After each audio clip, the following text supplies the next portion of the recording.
Nosotros vamos a hablar, sí, en primera persona con el rector de nuestra casa. Bienvenido, Luis. Hola, Héctor. Bien, hoy charlamos. Ojalá con una próxima sea por un motivo un poco más grato, pero bueno. Ojalá que sí, pero esto es lo que bueno, nos convoca ahora. Sí, yo soy bastante cabalero y cuando la cosa estaba muy complicada, que recuerdo una charla que tuvimos a principios de año cuando realmente no había plata para pagar la energía eléctrica, después de la marcha, sí, hubo un cambio en el gobierno, que no fue de 360 grados, pero si no fue de 180 más o menos. Fue de 270. Ahí va. Bueno, bien. Bueno, después de la marcha del 23 de abril, que fue realmente histórica, como decía Diego Vilche recién, por la enorme y masiva convocatoria, hubo una propuesta de solución al tema gasto de funcionamiento que representa, para que tengamos en cuenta, el 6 o 7% del total del presupuesto universitario, de una recomposición primero para la UBA, que a las pocas semanas se contagió al resto de las universidades. Y eso no es que nos permitió funcionar de manera normal y holgada, sino atender lo mínimo que con el progreso de la inflación hoy está siendo nuevamente un problema grave, a lo que se suma obviamente el atraso descomunal en los salarios de los trabajadores y trabajadoras, que de acuerdo a quien lo mida, nadie lo elabora ese número por debajo del 40%. Hay una pérdida muy significativa de los salarios y eso genera no solo un malestar, sino también renuncias, docentes que viajan desde otros lugares a Villa María o de Villa María a otras sedes que dejan de hacerlo, que prefieren no solo no viajar, sino renunciar a sus cargos antes de cambiar el dinero o perder dinero para trabajar. Inclusive algo que es prácticamente histórico, yo no lo había visto nunca, hace 25 años que trabajo aquí, que gente renuncia a su cargo no docente para dedicarse a un rol dentro de la actividad privada, que está muy deprimida, por supuesto, también, como lo decía Recio recién, no solo el combustible, sino todos los rubros de la actividad privada están deprimidos, pero igualmente hay gente que encuentra alguna beta y renuncia a su lugar en la universidad. Yo la verdad nunca había visto esto y tiene que ver con cómo se ha depreciado el salario de los trabajadores. ¿Puede ser que parte del plan sea eso, de ir socavando de esa manera? Para hundir un barco por ahí no es necesario directamente buscar un golpe que entre todo el agua junta, pero que entre agua de a poco, así, que vaya socavando y generando este tipo de situaciones que hacen mella, porque sin duda que perder docentes de calidad tiene un costo. Y perder, obviamente, no docentes también de calidad, tiene un costo para las universidades. A ver, poniéndome en la piel de los televidentes, uno podría decir, tenemos un Estado demasiado grande seducir a que ciertas áreas del Estado, que alguien puede interpretar que están sobredimensionadas, a que la gente se acoja a un retiro voluntario, podría ser positivo. Yo eso lo puedo comprender, si bien tal vez es debatible y opinable, pero en el ámbito universitario trae aparejado un gravamen casi irreparable, porque ese docente que tal vez se graduó en la universidad, que se incorporó a la docencia, que se fue formando, hizo un posgrado, participó de congresos, con el tiempo se fue convirtiendo en un docente con todas las herramientas, le costó muchísimo al Estado llegar a esa situación. Y hoy simplemente renuncia. Un no docente que se adecuó a sus tareas laborales, que tiene la profesionalidad para hacerlas y que deja su labor para pasarse al sector privado, no es solamente la pérdida de un puesto de trabajo, sino también la pérdida de un recurso muy valioso y que costó mucho tiempo formarlo, ni hablar de la investigación. Nosotros tenemos gente que hemos podido inclusive repatriar con distintos programas hace algunos años, que eran investigadores que se fueron al exterior y que pudimos traerlos de nuevo a la Argentina, que hoy conducen procesos que involucran a gente, que los resultados se trasladan a la realidad productiva de la ciudad y la región, fundamentalmente en materia de alimentos, y que cuando ese investigador elige irse a Chile, a Brasil o a cualquier otro país donde los seducen porque son muy buscados los investigadores argentinos, genera un verdadero desastre, porque los pasos atrás que se producen con la renuncia de ese investigador que dirige un proyecto son prácticamente irrecuperables. Tienen que pasar años o lustros para poder llegar a la misma situación que se logró conseguir con ese mismo tiempo de desarrollo. Ahora, donde se ve claramente de que no están midiendo con la misma vara, hablando puntualmente de lo estatal en la intención de recorte, el resto de los estatales no la están pasando bien, pero no es la misma realidad que los docentes universitarios.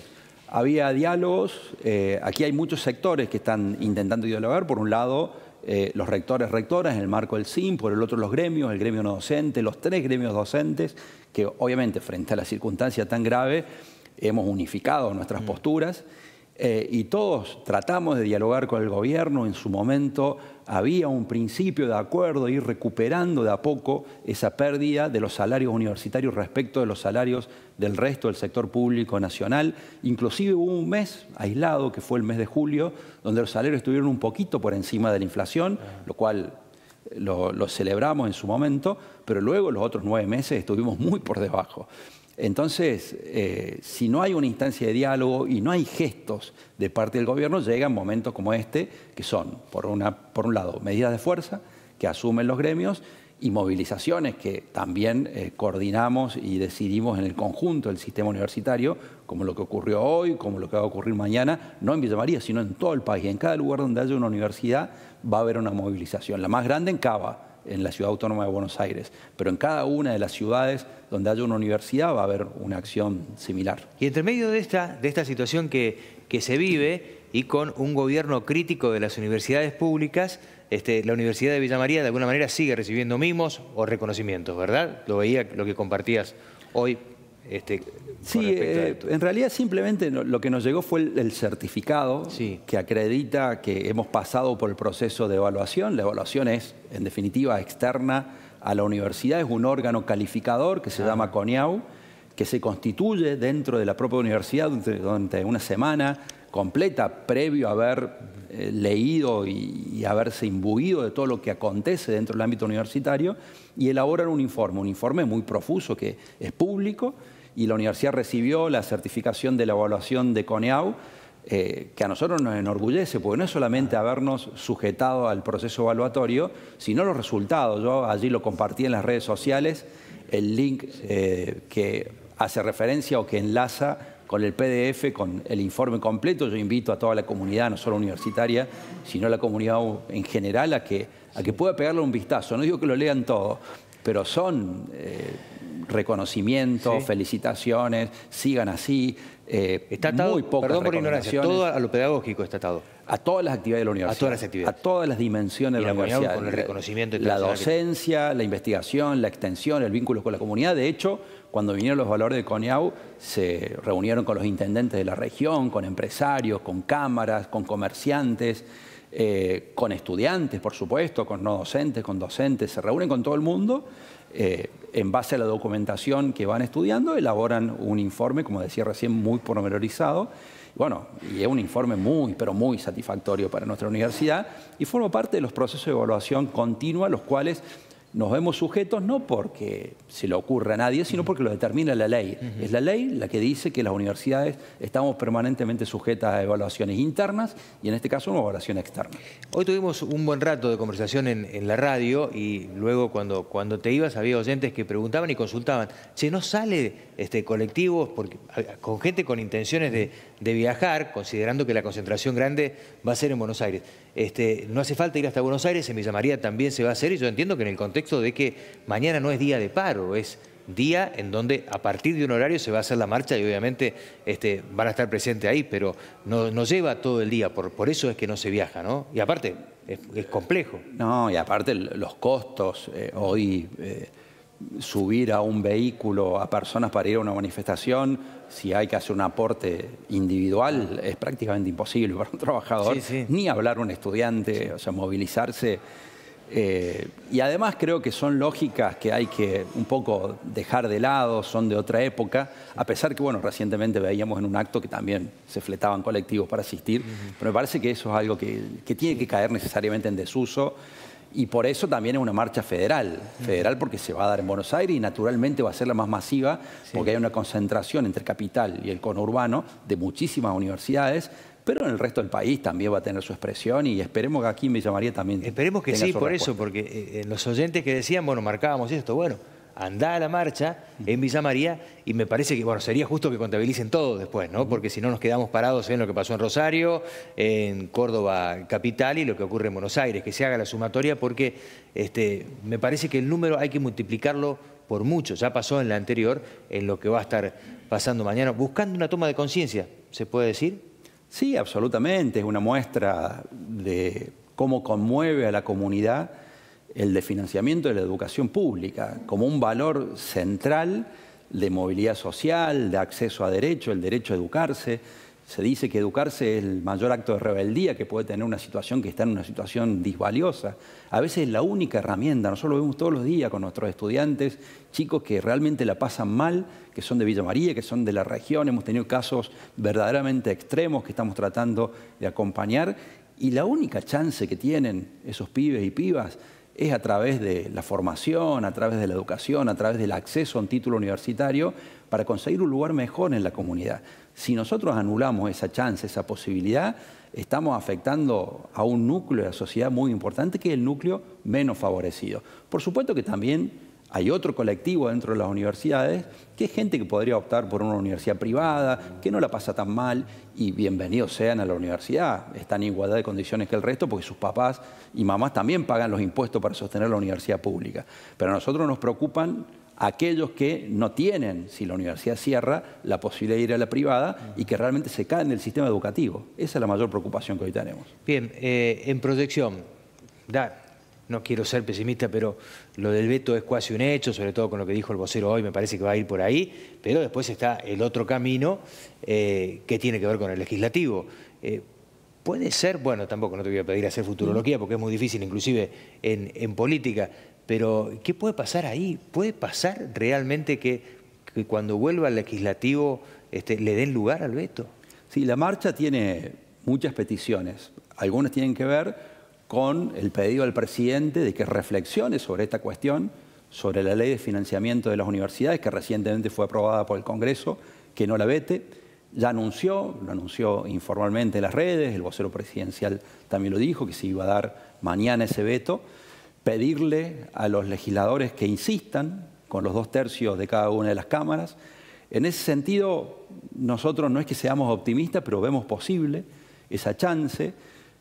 Fue una insistencia que necesita de los 2/3 presentes de cada uno, de la totalidad de los integrantes de cada cámara, que no se lograron para la movilidad jubilatoria. Pero nosotros creemos que hay alguna chance porque cada rector, rectora dentro de su provincia, en nuestro caso somos al menos 3, es más el rector de la UTN, que es rector en todo el país, pero es cordobés también, que podemos ir a visitar al legislador por legislador, a insistirle. La mayoría de los legisladores son graduados de la universidad pública. Yo no veo, por ejemplo, al legislador de Loredo votando en contra de la universidad, es un defensor acérrimo del sistema universitario. Digo, el radicalismo lleva como bandera la defensa de la universidad pública. Y la verdad que hoy lo decía en el abrazo, si esto se logra, lo vamos a celebrar, lo vamos a festejar, pero también vamos a sentir un poquito de culpa, porque el pedido y el reclamo y el derecho de los jubilados es igual o tal vez hasta más legítimo que el nuestro, y como ellos no son una corporación que pueda tener un poder de influencia o de lobby tan grande como las universidades, no lograron ese 2/3 en el Congreso como para insistir con ese plus que no era gran cosa para ellos.